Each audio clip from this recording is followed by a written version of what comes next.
कर्म करो और फल की इच्छा ना करो, तो फिर कर्म ही क्यों करो।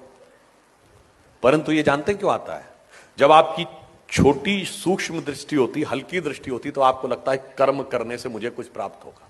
जब विराट दृष्टि होती है तो निष्काम कर्म का भाव स्वतः उत्पन्न हो जाता है।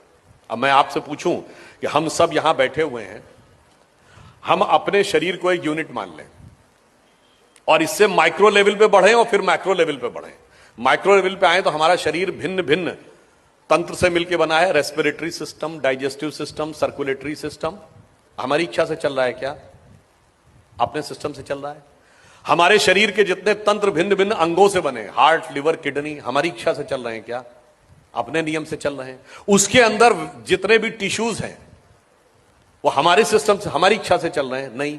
उसके अंदर सेल्स के अंदर प्रोटोप्लाज्म के अंदर होने वाले chemical reactions, cellular microbiological reactions, उसके अंदर बनने वाले मॉलिक्यूल्स एटम्स के साथ डिस्ट्रीब्यूट होकर, और एटम के अंदर एक इलेक्ट्रॉन और उसके तरफ चारों तरफ घूमते प्रोटॉन, इसमें से कौन हमारी इच्छा से चल रहा है?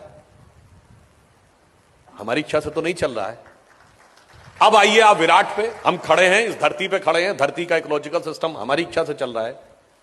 धरती अपनी एक्सिस पे घूम रही है, वो सूर्य के चारों तरफ घूम रही है, सूर्य गैलेक्सी, मिल्की वे उसके सेंटर पे घूम रहा है, बिग बैंग तक आप मल्टी यूनिवर्स तक चले जाइए, हमारी इच्छा से है क्या? नहीं। तो इसका अर्थ क्या हुआ? जब इस संपूर्ण सृष्टि के क्रम में हमारा नियंत्रण परिणाम पर नहीं है, हमारा नियंत्रण केवल कर्तव्य पर है।